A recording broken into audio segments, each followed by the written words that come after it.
Hello everyone, मैं शगुफ्ता और आज हम पढ़ेंगे हिंदी ग्रामर। हिंदी ग्रामर का जो आज का हमारा टॉपिक है वो है जेंडर। और कुछ क्वेश्चन यहाँ पर जेंडर से लिए गए हैं, कुछ क्वेश्चन जो हिंदी ग्रामर से लिए गए हैं। जो हिंदी लेखन होती है या हिंदी के वाक्यों में शुद्धि अशुद्धि होती है, उस तरह के भी क्वेश्चन लिए गए हैं। यहाँ पर 3 से 4 क्वेश्चन हैं और कुछ क्वेश्चन जो है आपके जेंडर से लिए गए हैं। जेंडर से क्वेश्चन आपके 2 तरह से पूछे जाते हैं।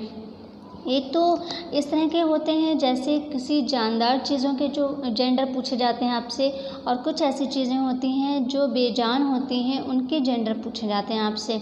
तो आप जो है जानदार चीज़ों के जेंडर ईज़िली पहचान लेते हैं, लेकिन फिर उनमें भी जो हैं बहुत सारे ऐसे भी होते हैं जिनके आप उनमें भी नहीं पहचान पाते हैं।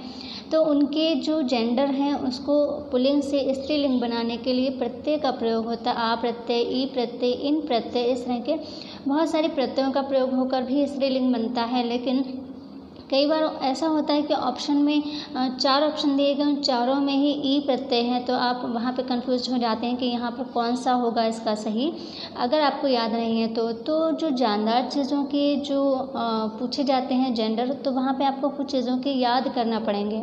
लेकिन जो बेजान चीज़ों के जेंडर पूछे जाते हैं वहाँ पर आपको कुछ भी याद करने की ज़रूरत नहीं है। उसके लिए आपका जो वीडियो है वो कल आएगा।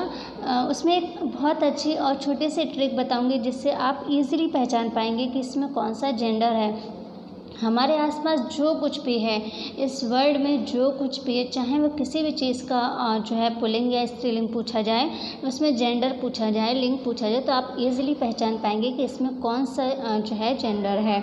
उसके लिए जो ट्रिक है वो मैं कल बताऊंगी, कल की वीडियो में। आज की वीडियो में जो जानदार चीज़ें होती हैं उनके जेंडर से रिलेटेड आज के क्वेश्चन हैं, और कुछ क्वेश्चन जो हैं हिंदी ग्रामर से हैं।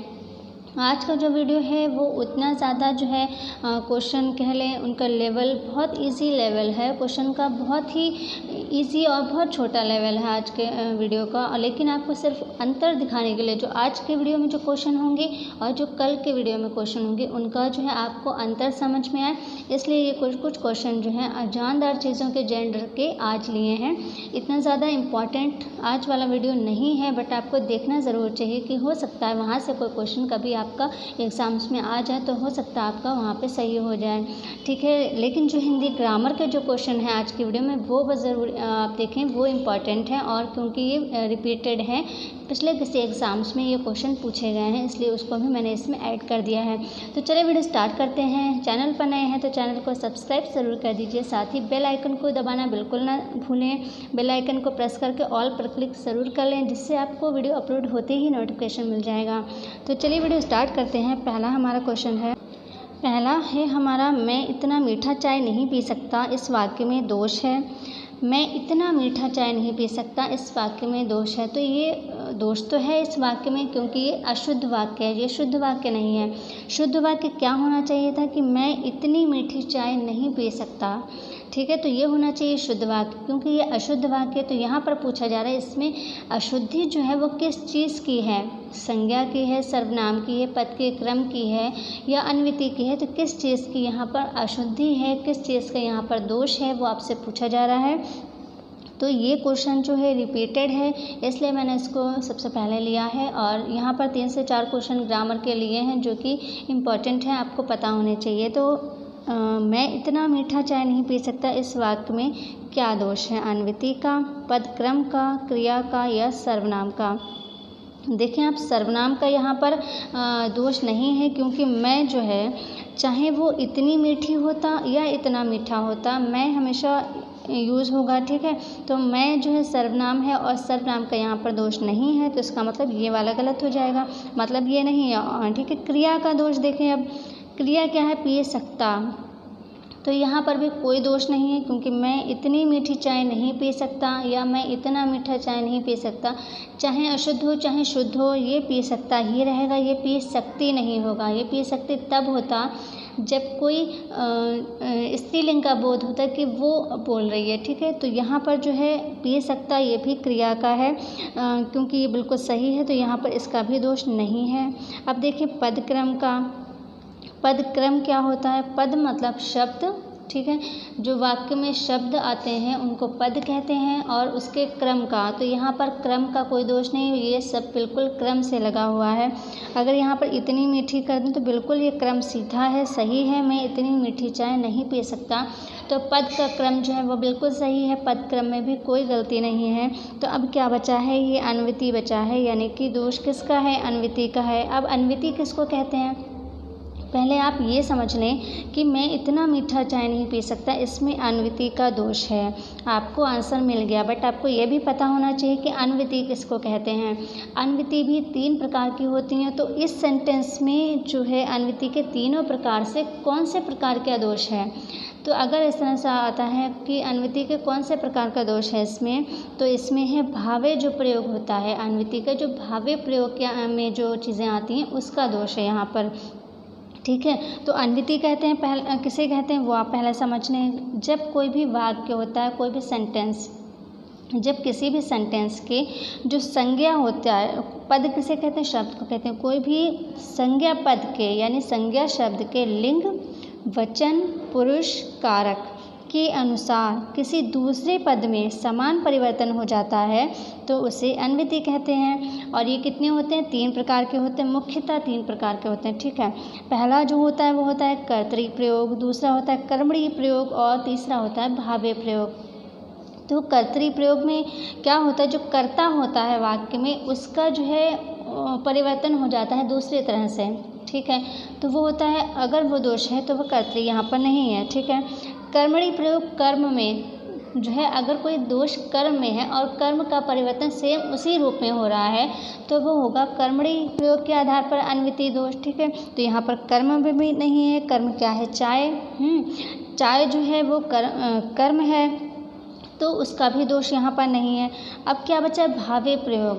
तो भावे प्रयोग के आधार पर जो दोष है, मतलब सेम उसी में परिवर्तन दूसरे पद में हो रहा है, तो उसे कहते हैं अन्विति। और यहाँ पर हो रहा है भावे प्रयोग के आधार पर, इसमें जो दोष है वो है, देखें, सर्वनाम में तो नहीं है, कर्म में भी नहीं है, और क्रिया में भी नहीं है।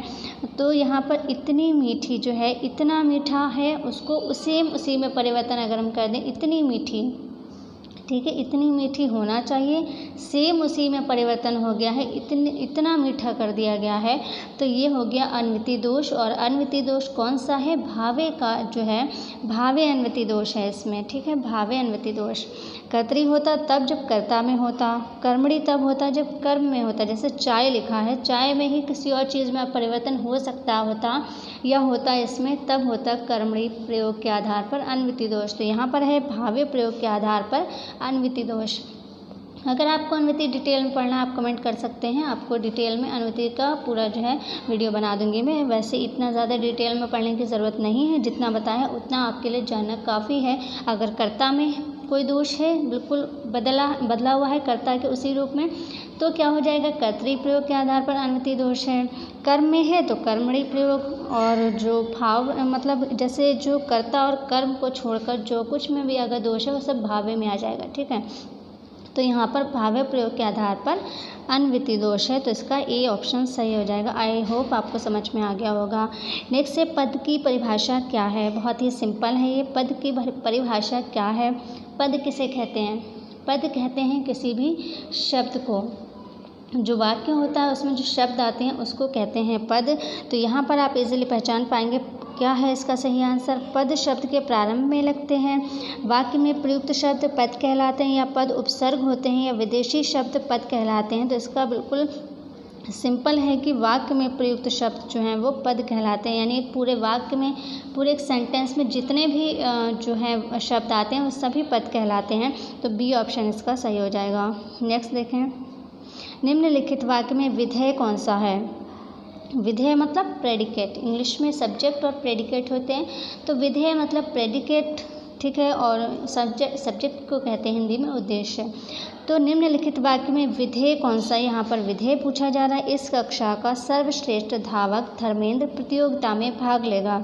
इस पूरे एक सेंटेंस में विधेय यानी प्रेडिकेट पूछा जा रहा है, तो आप सेंटेंस को दोबारा से पढ़ सकते हैं। इस कक्षा का सर्वश्रेष्ठ धावक धर्मेंद्र प्रतियोगिता में भाग लेगा, इसमें विधेय क्या है। तो इस कक्षा का सर्वश्रेष्ठ धावक ये विधेय है, या धर्मेंद्र या सर्वश्रेष्ठ धावक धर्मेंद्र या फिर प्रतियोगिता में भाग लेगा। तो इसका ऑप्शन क्या होगा, इसमें इस पूरे सेंटेंस में जो है कौन सा विधेय है। ठीक है, यहाँ पर देखें आप, सॉरी वो ऊपर थोड़ा सा कुछ हो गया था। ठीक है, तो देखें इस कक्षा का सर्वश्रेष्ठ धावक नहीं हो सकता, धर्मेंद्र भी नहीं हो सकता, सर्वश्रेष्ठ धावक धर्मेंद्र भी नहीं हो सकता। तो इसका राइट आंसर होगा प्रतियोगिता में भाग लेगा। तो प्रतियोगिता में भाग लेगा ये है विधेय। क्यों है ये विधेय, ये वाला विधेय क्यों नहीं है, या ये विधेय क्यों नहीं है, ये तो सब्जेक्ट हो गया, उद्देश्य हो गया। ठीक है, ये विधेय क्यों नहीं है, ये क्यों नहीं है, तो ये ही क्यों है। तो देखें आप, विधेय कहते हैं, प्रेडिकेट कहते हैं, सब्जेक्ट के बाद जो कुछ भी आता है वो सब प्रेडिकेट होता है, सब विधेय होता है। कोई भी सरल वाक्य होता है, कोई भी सरल वाक्य में एक सब्जेक्ट होता है और एक विधेय होता है। कुछ ऐसे भी वाक्य होते हैं जिनमें एक सब्जेक्ट होता है और दो प्रेडिकेट होते हैं, यानी दो विधेय होते हैं। कुछ ऐसे होते हैं जिनमें दो उद्देश्य यानी दो सब्जेक्ट होते हैं और दो विधेय होते हैं। तो क्या होता है, विधेय चाहे दो हो, चाहे दो से ज़्यादा हो, चाहे एक हो, सब्जेक्ट के बाद जो आता है वो प्रेडिकेट यानी विधेय कहलाता है।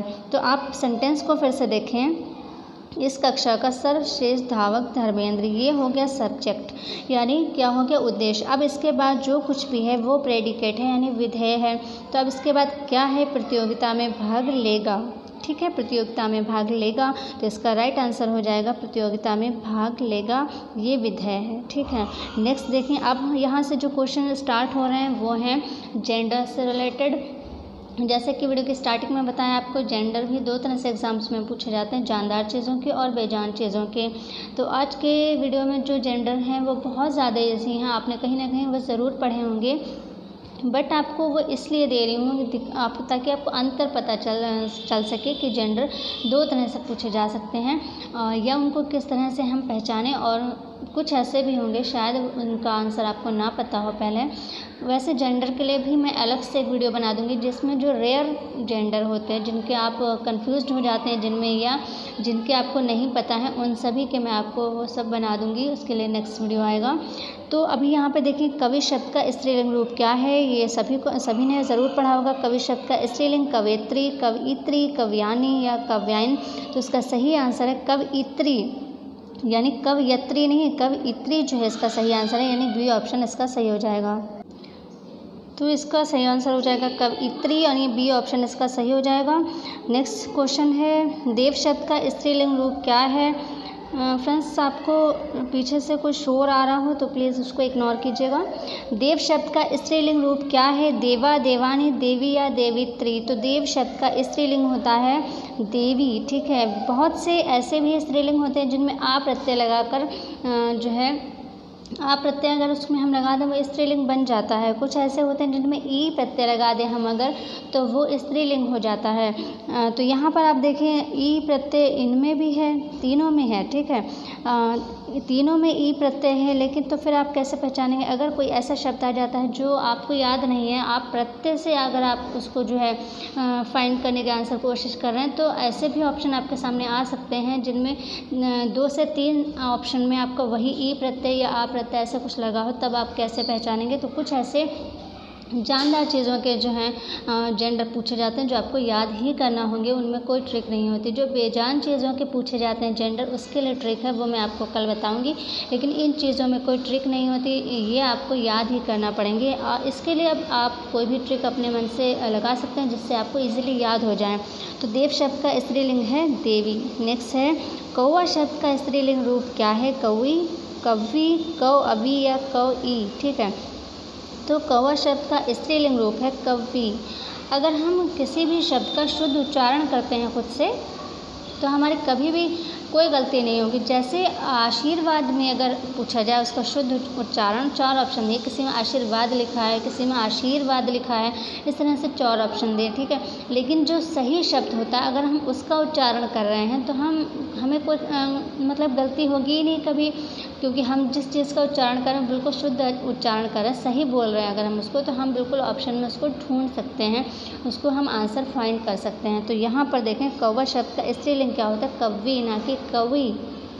ठीक है। अगर कभी कुछ ऐसा बोलना पड़ जाए तो कौवे के स्थान पर आप कव्वी बोले, ना कि कौवी, क्योंकि बहुत से लोगों को मैंने कौवी कहते सुना है। तो कौवा शब्द का स्त्रीलिंग रूप होता है कव्वी। नेक्स्ट देखें, भगवान शब्द का स्त्रीलिंग रूप क्या है? भगवानी, भगवानिन, भगवत या भगवती। तो भगवान शब्द का स्त्रीलिंग होता है भगवती। आप जो है भगवत या भगवानी में कंफ्यूज ना हो, भगवान शब्द का स्त्रीलिंग होता है भगवती। नेक्स्ट देखें, भवानी शब्द का पुल्लिंग शब्द क्या होगा? भवानी का पुल्लिंग। अब देखिए यहाँ पर ये स्त्रीलिंग दिया है, यहाँ पर पुल्लिंग पूछा जा रहा है। कुछ भी आपको पुल्लिंग भी दे सकते हैं और स्त्रीलिंग भी दे सकते हैं। तो यहाँ पर स्त्रीलिंग दे दिया है और पुल्लिंग पूछा जा रहा है। तो भवा, भव, भावी या भवती, इनमें से कौन सा है पुल्लिंग शब्द भवानी का? तो देखिए आ प्रत्यय लगाने से स्त्रीलिंग बनता है। यहाँ पर पूछा जा रहा है पुल्लिंग, तो इसका मतलब ये नहीं है। ई प्रत्यय लगाने से भी कई बार स्त्रीलिंग बनता है, तो ये भी नहीं है। और ई इसमें भी है, ये इसका मतलब ये भी नहीं है। तो भवनी जो शब्द है उसका पुल्लिंग है भव। अगर ऐसे आ जाए भव शब्द का स्त्रीलिंग क्या होगा? तो अगर आपने भव शब्द नहीं पढ़ा है कभी भी, तो आप जान लें कि भव शब्द अगर पूछा जाता है तो भव का भावी नहीं हो सकता ऑप्शन में आपके भावी भी लिखा हो, कि जैसे कहते हैं ना भावी छात्र हैं या भावी जो है टीचर हैं, या ऐसे भावी बोलते हैं ना, या जैसे मतलब फ्यूचर के लिए बोलते हैं ऐसा भावी। तो भव के जो अगर स्त्रीलिंग आपसे पूछा गया तो ऑप्शन में आपके भावी भी दे सकते हैं। तो भव का जो है भवानी है, ये ज़रूर आप ध्यान रखें। भवानी का भव है, भव का भवानी है, इस तरह से आप दोनों रूप उसके याद करें। नेक्स्ट है, सम्राट शब्द का स्त्रीलिंग रूप क्या है? सम्राट का सभी ने ज़रूर पढ़ा होगा, पिछले एग्जाम्स में पूछा गया है ये। सम्राटी, सम्राटिन, सम्राज्ञी या सम्राट। तो इसका सभी को पता होगा। सम्राट शब्द का स्त्रीलिंग है साम्राज्ञी। ठीक है, साम्राज्ञी जो है वो स्त्रीलिंग है और साम्राज्ञी का पुल्लिंग क्या होगा? सम्राट। नेक्स्ट है, ब्राह्मण शब्द का स्त्रीलिंग क्या होगा? ब्राह्मण शब्द का स्त्रीलिंग क्या होगा? ब्रह्माणी, ब्राह्मिनी, ब्राह्मणी या ब्राह्मिनी, क्या होगा इसका स्त्रीलिंग ब्राह्मण शब्द का? तो ब्राह्मण शब्द का जो स्त्रीलिंग होगा वो होगा ब्रह्माणी, यानी ए ऑप्शन इसका सही हो जाएगा, ब्रह्मा। देखिए इसमें भी यहाँ तक सेम है और ये देखिए इसमें भी, इसमें केवल ड़ा है, इसमें ई प्रत्यय लगा दिया गया तो यहाँ पर स्त्रीलिंग बन गया। तो ब्राह्मण शब्द का स्त्रीलिंग क्या हो गया? ब्रह्माणी। ठीक, नेक्स्ट, यवन शब्द का स्त्रीलिंग रूप क्या है? यवन का यवनी, यवी, यवनानी या यवनायिन, क्या होगा यवन शब्द का स्त्रीलिंग? तो इसका होगा, देखिए ई प्रत्यय 3 में लगा हुआ है, 3 ऑप्शन में आपके। तो यहाँ पर प्रत्यय से नहीं, यहाँ पर आपको याद करना होगा यवन शब्द का स्त्रीलिंग रूप क्या होगा? ये होगा यवनानी, ना कि यवनी। ठीक है, यवनी नहीं होगा, यवन शब्द का स्त्रीलिंग होगा यवनानी। तो ध्यान रखें, ये ऑप्शन इसका सही होगा। नेक्स्ट है, आयुष्मान शब्द का स्त्रीलिंग रूप क्या है? तो आयुष्मान का है आयुष्मन, आयुष्मानी, आयुषी या आयुष्मती। तो आयुष्मान शब्द का जो स्त्रीलिंग रूप है वो क्या होगा? आयुषी या आयुष्मती। देखिए आयुष्मन तो आप लोग नहीं करेंगे, आयुष्मानी भी हो सकता है आप लोग ना करें, बट आयुषी आप कर सकते हैं या आयुष्मती कर सकते हैं। तो सही आंसर कौन सा है? हो सकता है आपने अगर नहीं पढ़ा है आयुष्मान का स्पेलिंग तो कहीं आप आयुषी को भी कर सकते हैं, अगर आपको नहीं पता है तो आयुष्मती है या आयुषी है। तो आयुष्मान शब्द का जो है स्त्रीलिंग है वो है आयुष्मती। आयुष्मती आयुष्मान का स्त्रीलिंग है, या फिर आयुष्मती पूछा जा रहा है, आयुष्मती का पुल्लिंग क्या होगा? तो आयुष्मान होगा। नेक्स्ट देखें, विद्वान शब्द का स्त्रीलिंग रूप क्या है? विद्वान शब्द का स्त्रीलिंग रूप विद्यावती, विद्वा, विदुषी या विद्वानी। तो विद्वान शब्द का स्त्रीलिंग रूप है विदुषी। आई होप आप सबको पता होगा ये विद्वान शब्द का स्त्रीलिंग विदुषी। नेक्स्ट है, हिंदी में वचन कितने होते हैं? हिंदी में वचन कितने होते हैं? 2। हिंदी में 2 वचन होते हैं, संस्कृत में 3 वचन होते हैं, एक वचन, द्विवचन और बहुवचन। तो संस्कृत में 3 वचन होते हैं, हिंदी में 2 वचन होते हैं। नेक्स्ट देखें, व्याकरण में वचन का सही अर्थ क्या है? तो व्याकरण में यानी हिंदी ग्रामर में जो वचन होता है उसका सही अर्थ क्या है? वचन होता क्या है? बोली को वचन कहते हैं, लिंग को वचन कहते हैं, संख्या को कहते हैं या संज्ञा को कहते हैं। तो वचन जो है वो किस चीज़ का बोध कराते हैं? वो संख्या का बोध कराते हैं। जैसे एक वचन तो किसी एक चीज़ के लिए बोला जाता है, बहुवचन तो एक से अधिक चीज़ों के लिए बोला जाता है। तो यहाँ पर संख्या का बोध कराते हैं वचन, यानी वचन का सही अर्थ क्या हो जाएगा? संख्या, लिंग नहीं है तो जेंडर होता है। बोली तो इसमें बिल्कुल नहीं है, संज्ञा भी नहीं है, तो व्याकरण में वचन का सही अर्थ है संख्या। नेक्स्ट देखें, उद्देश्य और विधेय किसके अंग हैं? देखिए आप, उद्देश्य और विधेय किसके अंग हैं? उद्देश्य मतलब सब्जेक्ट, विधेय मतलब प्रेडिकेट, तो ये दोनों किसके अंग हैं? पद के, वाक्य के, रचना के या अर्थ के? तो पद तो एक शब्द होता है, पद मतलब शब्द, ठीक है, तो ये नहीं हो सकता। रचना का भी नहीं है, रचना से क्या मतलब है? अर्थ भी नहीं है। तो इसका तो सिंपल ही आंसर साफ दिख रहा है कि उद्देश्य और विधेय किसके अंग हैं? वाक्य के ये अंग हैं, उद्देश्य और विधेय।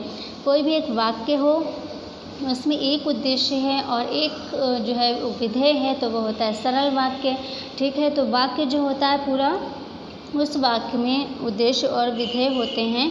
तो उद्देश्य और विधेय किसके अंग हैं? ये होते हैं वाक्य के अंग होते हैं। तो कोई एक वाक्य होता है, उसमें एक होता है सरल वाक्य, संयुक्त वाक्य, मिश्र वाक्य, 3 तरह के वाक्य होते हैं। तो सरल वाक्य में एक विधेय होता है, एक जो है उद्देश्य होता है। संयुक्त वाक्य और जो मिश्र वाक्य होते हैं, इन दोनों में जो है एक से ज़्यादा जो है वाक्य जुड़े रहते हैं, यानी 2 वाक्य या 3 वाक्य जो हैं वो जुड़े रहते हैं और इनको जो जोड़ने का काम करते हैं वही इनकी पहचान कराते हैं कि ये संयुक्त वाक्य या मिश्र वाक्य है। तो उसमें क्या होता है, एक से अधिक जो है उद्देश्य होते हैं और एक से अधिक जो हैं विधेय होते हैं। कभी ऐसा होता है एक ही उद्देश्य, विधेय 2 हो गए या एक से ज़्यादा हो गए। कई बार ऐसा होता है उद्देश्य जो है एक से ज़्यादा है, विधेय भी एक से ज़्यादा है, इस तरह से। तो 3 तरह के वाक्य होते हैं, सरल वाक्य, संयुक्त वाक्य और मिश्र वाक्य होते हैं। लेकिन सरल वाक्य तो हम इसलिए पहचान लेते हैं कि एक उद्देश्य और एक विधेय है। संयुक्त वाक्य और मिश्र वाक्य, क्योंकि दोनों में ही 2-2 वाक्य होते हैं या 2 से ज़्यादा वाक्य हो सकते हैं, वो एक में जुड़े रहते हैं, कंबाइन होते हैं। तो संयुक्त वाक्य और मिश्र वाक्य दोनों में ही एक से ज़्यादा वाक्य होते हैं। अब हम पहचाने कैसे कि संयुक्त वाक्य कौन सा और मिश्र वाक्य कौन सा है? तो इन दोनों वाक्यों को जो शब्द जोड़ने का काम करते हैं, उन शब्दों से ही इनकी पहचान होती है कि संयुक्त वाक्य है या मिश्र वाक्य है। तो इसके लिए मैंने एक वीडियो बनाया हुआ है, आप हिंदी ग्रामर में जाकर देखें। बहुत अच्छे से मैंने आपको वाक्य समझाए हुए हैं, सरल वाक्य, संयुक्त वाक्य और मिश्र वाक्य। उसकी ट्रिक बताई है बहुत अच्छी कि उस वीडियो को देखने के बाद आपका कभी भी वाक्य पहचानने में कभी गलती नहीं होगी, क्योंकि 69,000 में 68,500 में भी वाक्य पूछा गया है कि संयुक्त वाक्य है इसमें या मिश्र वाक्य। तो वहाँ पर बहुत से बच्चों ने संयुक्त वाक्य किया, बहुत से बच्चों ने मिश्र वाक्य कर दिया, जो कि कुछ बच्चों का गलत हो गया, क्योंकि वहाँ पर तो एक ही था, संयुक्त और मिश्र में से एक था, मुझे ध्यान नहीं वो कौन सा था, बट उनमें से एक ही था। लेकिन बहुत बच्चों का यहाँ पर इसलिए गड़बड़ हो गया, गलत हो गया कि वो नहीं पहचान सके कि इसमें संयुक्त है या मिश्र है। तो आप वो वीडियो ज़रूर देखें हिंदी ग्रामर की फ़ाइल से, उसमें आपको बहुत अच्छी पहचान बताई गई है और आपको उस वीडियो को देखने के बाद संयुक्त और मिश्र में कभी कन्फ्यूज़न नहीं होगा। तो आप वो जो है वीडियो ज़रूर देखें। तो एक उद्देश्य और विधेय मतलब किसके अंग हैं? ये वाक्य के अंग हैं। तो आज के वीडियो में इतना ही। कल के वीडियो में आपको वो जेंडर मिलेंगे देखने को, उन जेंडर्स की पहचान आपको वहाँ पे मिलेगी बहुत अच्छी ट्रिक के साथ, जिनको आपको शायद कभी कठिनाई होती हो कि ये पुल्लिंग है या स्त्रीलिंग है। बहुत से ऐसी चीज़ें होती हैं हमारे रोज़मर्रा के यूज़ में या हमारे आसपास पूरे वर्ल्ड में बहुत सारी ऐसी चीज़ें हैं जिनका हमें पुल्लिंग और स्त्रीलिंग नहीं पता होता है कि ये पुल्लिंग है या स्त्रीलिंग है। जैसे पक्षी है, जैसे सरकार है, जैसे पहाड़ है, जैसे किसी पहाड़ का नाम है, तो वो पहाड़ में भी पूछ सकते हैं जेंडर, किसी पहाड़ का नाम लेकर भी जेंडर पूछ सकते हैं, किसी नदी बोलकर भी जेंडर पूछ सकते हैं, किसी नदी का नाम लेकर भी जेंडर पूछ सकते हैं, या किसी पदार्थ का नाम दे सकते हैं, जैसे दूध है, पानी है, तेल है, ठीक है। या बहुत सारे यहाँ आसपास हमारे ऐसी बहुत सी चीज़ें होती हैं जिनका हमें जेंडर नहीं पता होता है कि ये पुल्लिंग है या स्त्रीलिंग है। तो कल के वीडियो में आपको एक बहुत अच्छी ट्रिक बताऊंगी मैं, जिससे आप इजीली हर तरह के शब्द को पहचान पाएंगे कि वो पुल्लिंग है या स्त्रीलिंग है। तो आप जो है कल का वीडियो भी ज़रूर देखें। चैनल को जो है सब्सक्राइब नहीं किया है तो सब्सक्राइब ज़रूर करें, खुद भी करें, दूसरों को भी करवाएं और सपोर्ट में, क्योंकि जब मुझे सपोर्ट आप लोग करेंगे तो मैं लाइव पढ़ा सकती हूँ और मैं इससे ज़्यादा पढ़ा सकती हूँ लाइव, क्योंकि रिकॉर्डेड वीडियो में इतना ज़्यादा नहीं पढ़ा सकती मैं। और टाइम भी एग्ज़ाम्स में पेट का एग्ज़ाम तो अभी 20 अगस्त को ही है, लेकिन इसके बाद जो आपका सुपर टेट, क्योंकि अभी कोई डेट क्लियर नहीं है सुपर टेट के लिए, और जो है उसकी सुपर टेट की तो डेट क्लियर नहीं है, लेकिन टेट जो है वो अक्टूबर में प्रस्तावित है, तो उसकी भी तैयारी मैं करवा सकती हूँ आप लोग को। आप लोग ज़्यादा से ज़्यादा वीडियो को शेयर करें, सब्सक्राइब करें भी और करवाएं भी, और वीडियो अच्छा लगा हो लाइक ज़रूर कर दीजिएगा। मिलते हैं नेक्स्ट वीडियो में, तब तक के लिए take care and bye bye.